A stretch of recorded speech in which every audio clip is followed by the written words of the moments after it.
বিহপুৰীয়া সমষ্টিৰ অন্তৰ্গত দুৰপ্ৰাং গৰুবন্ধা পঞ্চায়তৰ বিষ্ণুপুৰ গাঁৱৰ এটা পথে জ্বলা কলা খুৱাইছে স্থানীয় ৰাইজক। অসম অৰুণাচল সীমান্তৱৰ্তী অতি পিছপৰা এই অঞ্চলটোত আজিলৈকে কোনো উন্নয়নমূলক আঁচনিয়ে ঢুকি নাপালে। গাঁৱৰ জৰাজীৰ্ণ বাটপথৰ বাদেই এতিয়াও আছে কেইবাখনো বাঁহৰ দলং।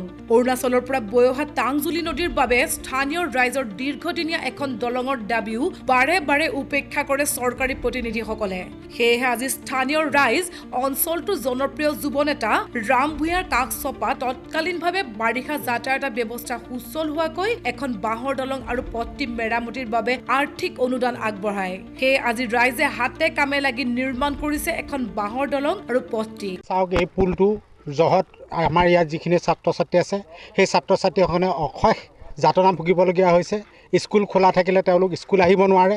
আজি চৰকাৰে এই বিভিন্ন আঁচনি লৈছে, কিন্তু এই অঞ্চলৰ এই গৰুবন্ধা ট্ৰামজুলি এই অঞ্চলকে ধৰি আমাৰ গৰুবন্ধা দৰপাং যিটো পঞ্চায়ত, সেই পঞ্চায়তত দেখা গৈছে যে বহু সংখ্যক গাঁও এনেদৰে এলাগী হৈ আছে।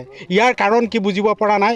গতিকে আমি আজি এই ৰাম ভূঞাদেৱে যি কাম তেওঁ হাতত লৈ তেওঁ আৰ্থিক অনুদান দি এই কামভাগ আগবঢ়াই নিব বিচাৰিছে, তেওঁৰ জীৱন আৰু তেওঁৰ যি যাত্ৰা সেই যাত্ৰা সাৰ্থক হওক, তাৰ বাবে ভগৱানৰ ওচৰত প্ৰাৰ্থনা জনালোঁ। আৰু চৰকাৰৰ ওচৰত এটা বিশেষ অনুৰোধ, যাতে এই এলাগী অঞ্চলবিলাক দুৰপাং গৰুবন্ধাৰ যিবিলাক এলাগী অঞ্চল আছে সেই অঞ্চলবিলাকলৈ যাতে তেওঁ আৰ্থিক অনুদান আগবঢ়ায়, যাতে সকলো ধৰণৰ সুবিধা পায় তেওঁলোকে, সেই সুবিধাকণ কৰি দিবৰ বাবে চৰকাৰৰ প্ৰতিও বিনম্ৰ অনুৰোধ জনালোঁ।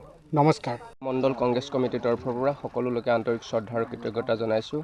আজি এই অঞ্চলত আমাৰ বিহপুৰীয়া সমষ্টিৰ যুৱ নেতা শ্ৰীযুত ৰাম ভূঞাৰ আৰ্থিক অনুদানেৰে স্থানীয় ৰাইজৰ সহযোগত আমাৰ গৰুবন্ধা দুৰপাং মণ্ডল কংগ্ৰেছ কমিটিৰ নেতৃত্বত আমাৰ যি অস্থায়ী বাঁহৰ দলং নিৰ্মাণৰ কাম ইতিমধ্যে আপোনালোকে দেখিছে চলি আছে।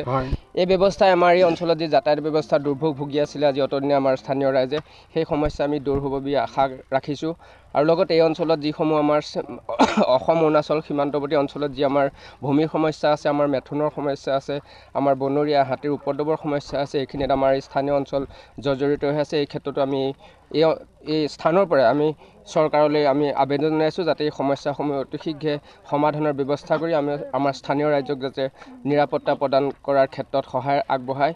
লগতে আমাৰ আজি যি আমাক ৰাম ভূঞাদেৱে আমাৰ যি নেতৃত্বত আমাক যি আৰ্থিক অনুদান আগবঢ়াইছে, আমি তেখেতলৈ এই সুযোগতে আমি কৃতজ্ঞতা আৰু শ্ৰদ্ধা জনাইছোঁ। আৰু লগতে তেখেতৰ অনাগত দিনত যাতে এই বিহপুৰীয়া সমষ্টিত আমাৰ যি সামাজিক কাম কাজসমূহ স্থবিৰ হৈ আছে, সেই কাম কাজসমূহ যাতে দ্ৰুতগতিত আগবাঢ়ে। স্থানীয় অঞ্চলৰ যিসমূহ আমাৰ সমস্যা আছে, সেই সমস্যাসমূহ যাতে সমাধান কৰিবলৈ তেখেত সক্ষম হয়, তাৰ বাবে আমি সদায় তেখেতৰ লগত আছোঁ। আৰু লগতে আমি তেখেতৰ সুস্বাস্থ্য আৰু দীৰ্ঘময় কৰ্মময় জীৱনৰ বাবে ভগৱানৰ ওচৰত প্ৰাৰ্থনা জনাইছোঁ। এই অঞ্চল আমাৰ দুৰপাং গৰুবন্ধা অঞ্চল অৱহেলিত হৈ আছে।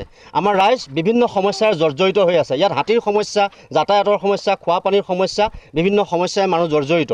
আজি পৰ্যন্ত চৰকাৰে আমাৰ এই অঞ্চলটো ট্ৰাইবেল বেল্ট হিচাপে ঘোষণা কৰি থৈছে। মানুহৰ মাটিৰো নিৰাপত্তা নাই, মানুহৰ ভূমিৰ নিৰাপত্তা নাই। গতিকে আমি ৰাইজে আজি ওলাই আহিছোঁ আমাৰ এই ৰাস্তা পদূলি আমি নিজে নিৰ্মাণ কৰিম বুলি। এই ৰাস্তাটো, এই দলংখন বহু বছৰৰ পৰা এনেকৈ পৰি আছে। কেতিয়াবা চৰকাৰে পঞ্চায়তৰ কিবা এটা সৰু সুৰা এটা ফাণ্ড দিয়ে যদিও এই নদীখন ৰাখিব পৰা নাই। তেওঁলোকে আমি বাৰ বাৰ অনুৰোধ কৰা সত্ত্বেও তেওঁলোকে গুৰুত্ব দিয়া নাই। আৰু এতিয়া আমি উপায় নাপায় শেহতীয়াকৈ আমি আমাৰ ৰাম ভূঞাদেৱক অনুৰোধ জনাইছিলোঁ, আমাৰ এই ৰাস্তাটো অকণমান আপুনি কিবা এটা কৰি দিয়ে নেকি। তেখেতে ৰাইজক এটা পুঁজি দি পেলাই এই ৰাস্তাটো নিৰ্মাণ কৰি দিয়াত আমাক সহযোগিতা আগবঢ়াইছে। আমি তেখেতলৈ ধন্যবাদ জনাইছোঁ।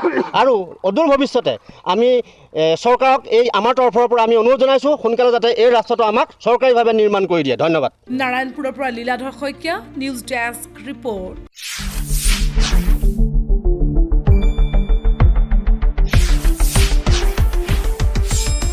শুদ্ধ আৰু বিস্তৃত বাতৰিৰ বাবে চাই থাকক নিউজ ডেস্ক ৰিপৰ্ট।